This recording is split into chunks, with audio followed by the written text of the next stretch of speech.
मित्रों, आज मैं तुम्हारे समक्ष ब्रह्मांड का पवित्र संदेश लेकर के आया हूं।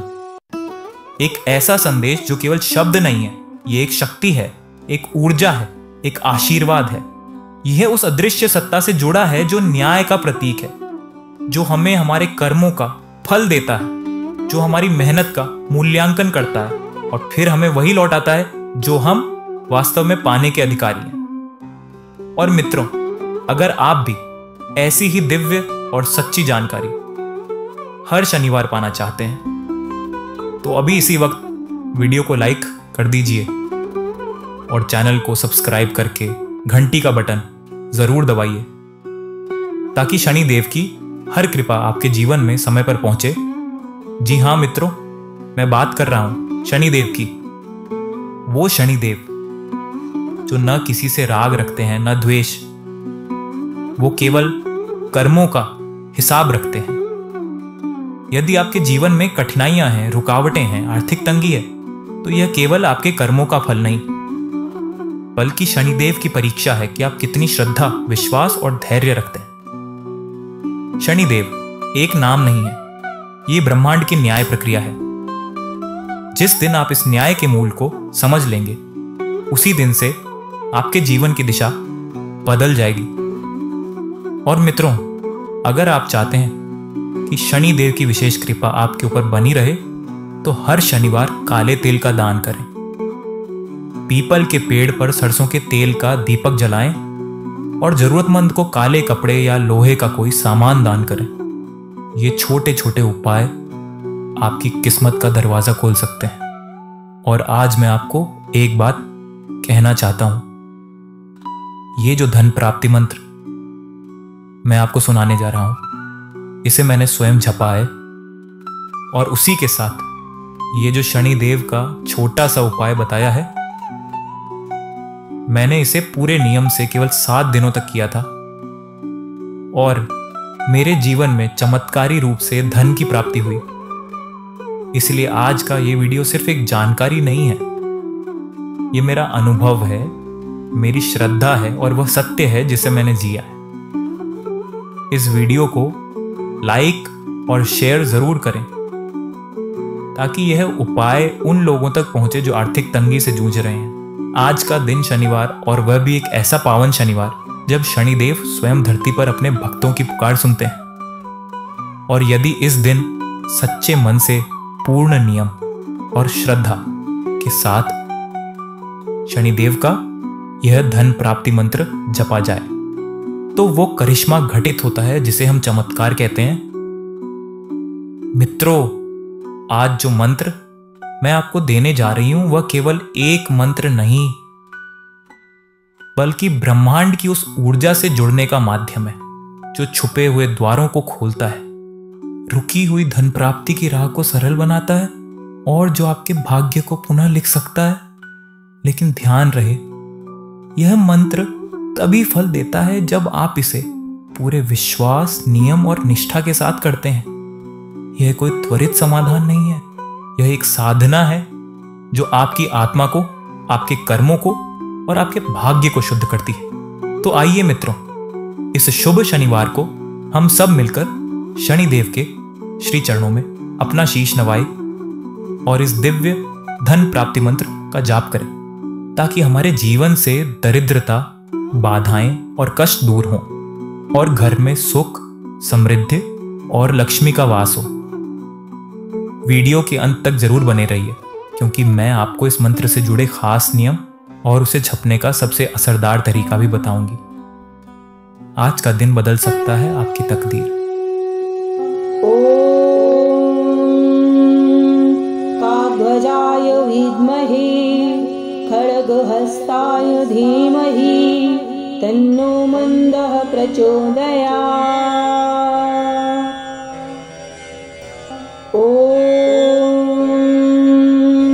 कागजाय विद्महे खड्गहस्ताय धीमहि तन्नो मंदः प्रचोदयात्।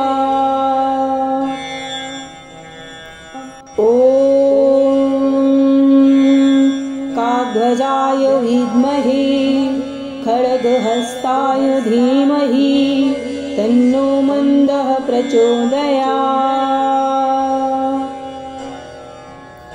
ॐ काकध्वजाय विद्महे खड्गहस्ताय धीमहि तन्नो मन्दः प्रचोदयात्। ॐ काकध्वजाय विद्महे खड्गहस्ताय धीमहि तन्नो मन्दः प्रचोदयात्। ॐ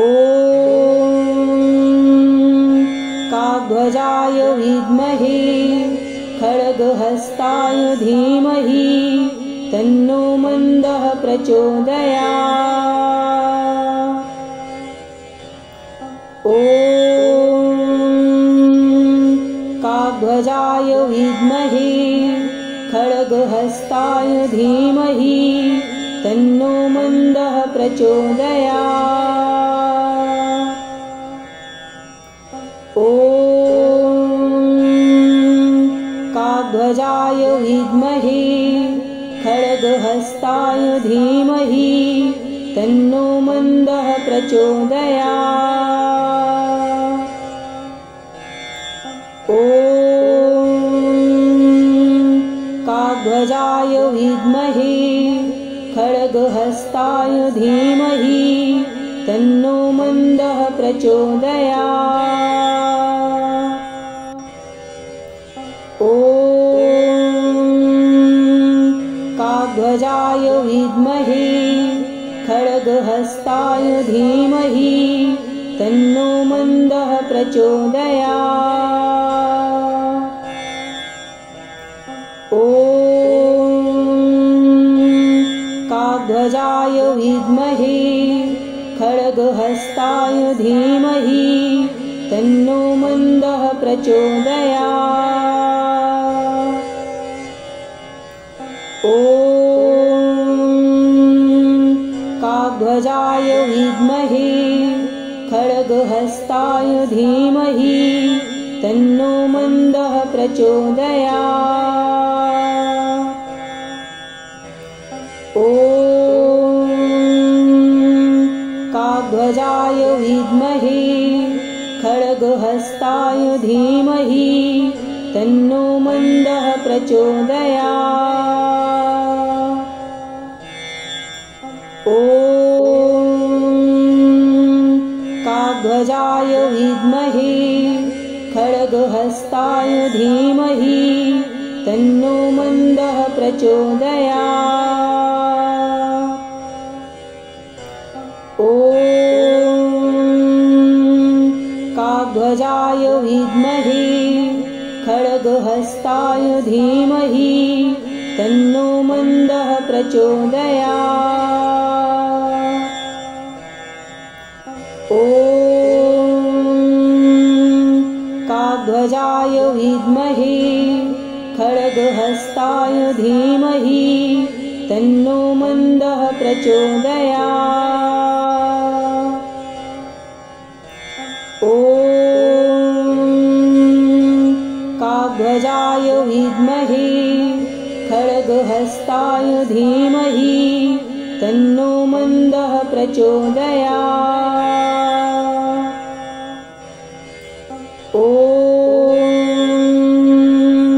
काकध्वजाय विद्महे खड्गहस्ताय धीमहि तन्नो मन्दः प्रचोदयात्। ॐ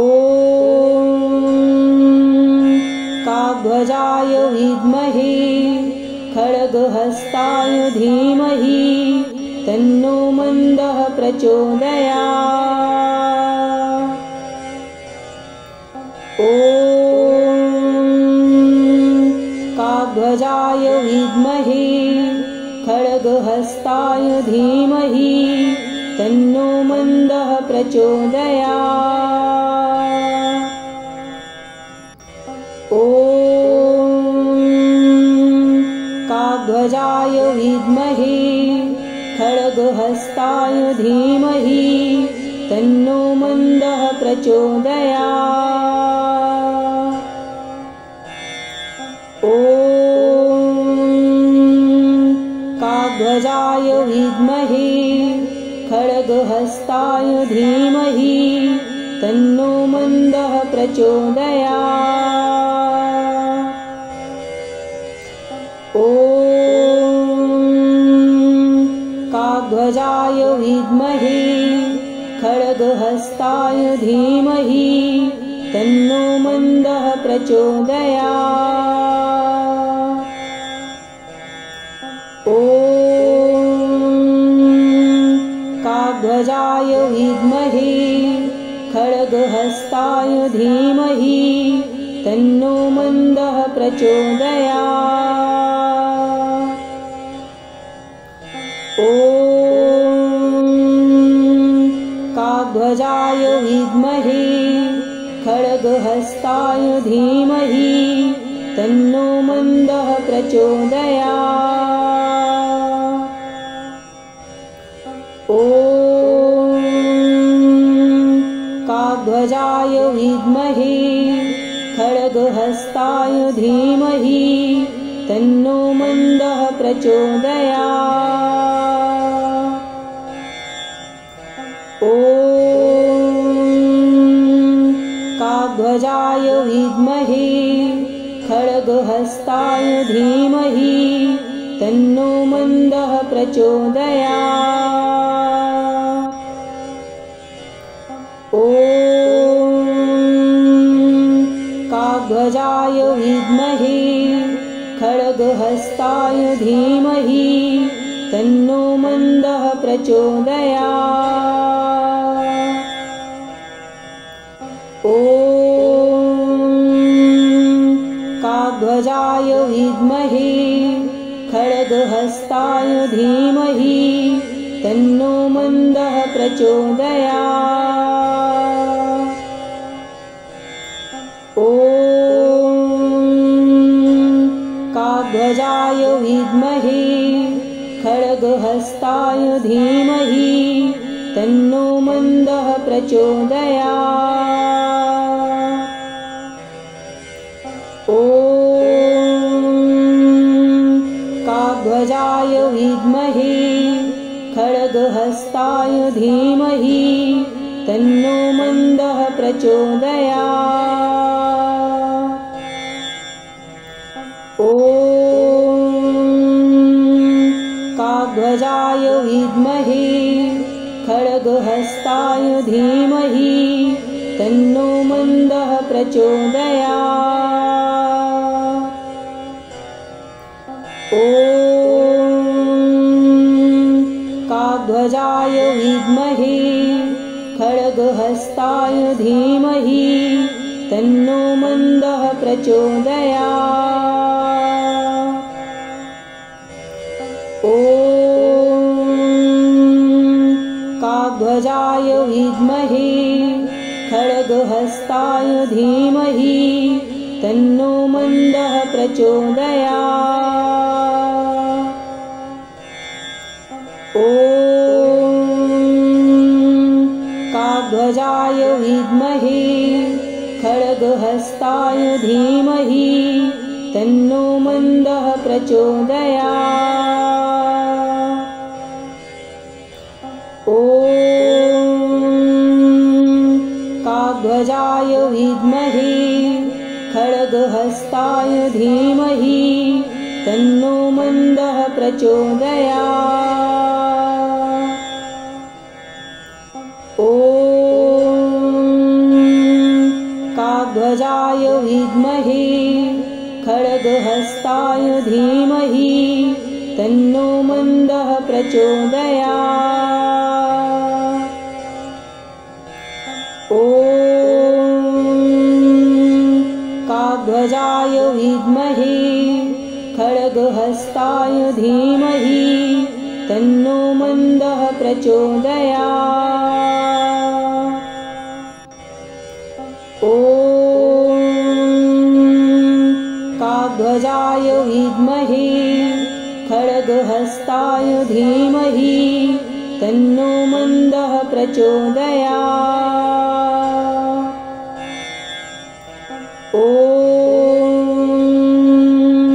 काग्ध्वजाय विद्महे खड्गहस्ताय धीमहि तन्नो मन्दः प्रचोदयात्।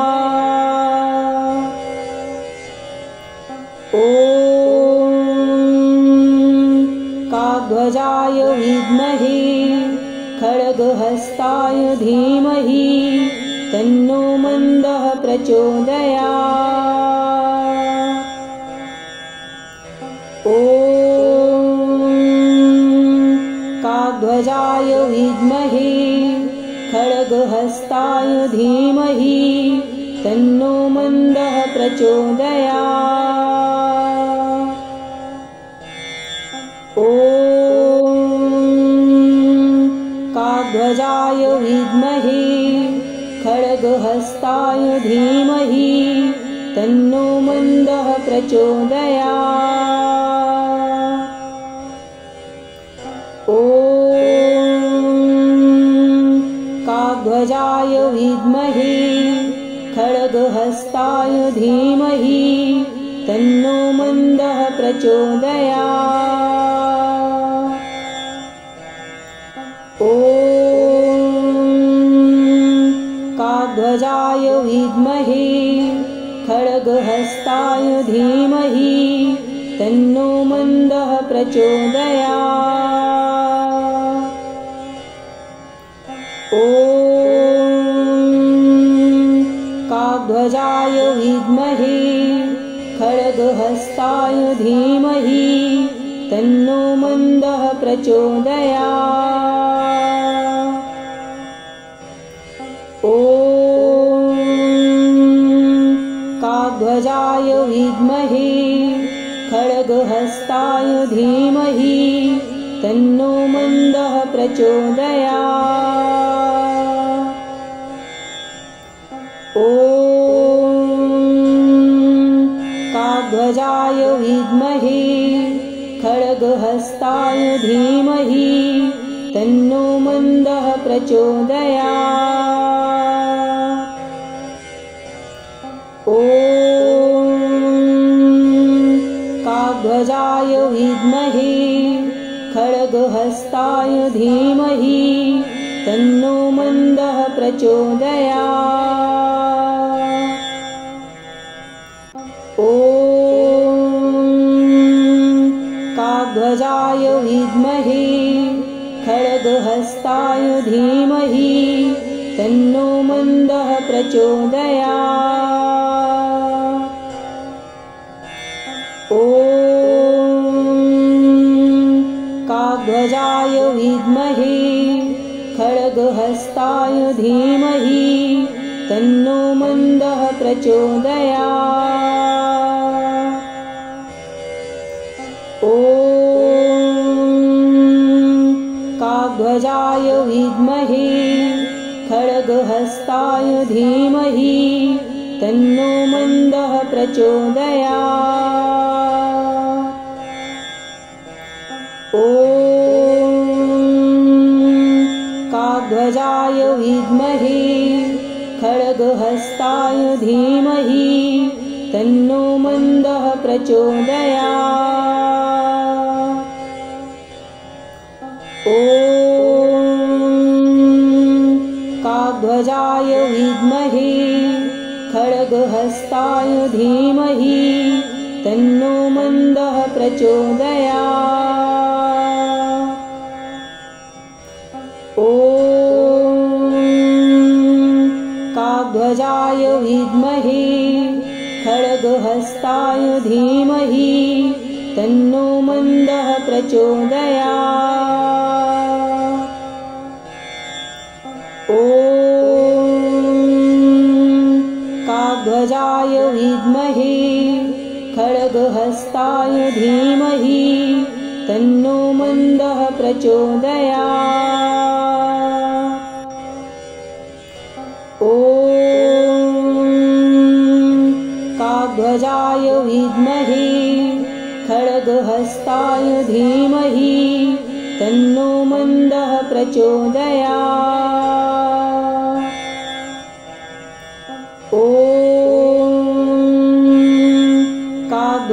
काग्ध्वजाय विद्महे खड्गहस्ताय धीमहि तन्नो मन्दः प्रचोदयात्।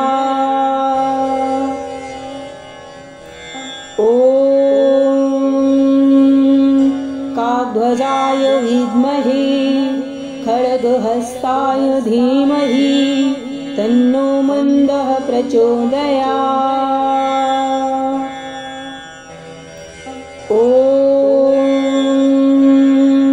काग्ध्वजाय विद्महे खड्गहस्ताय धीमहि तन्नो मन्दः प्रचोदयात्।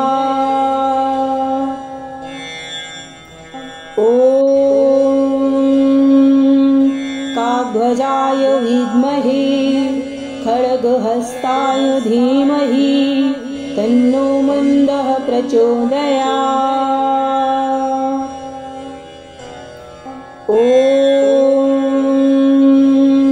काग्ध्वजाय विद्महे खड्गहस्ताय धीमहि तन्नो मन्दः प्रचोदयात्। ॐ काग्ध्वजाय विद्महे खड्गहस्ताय धीमहि तन्नो मन्दः प्रचोदयात्।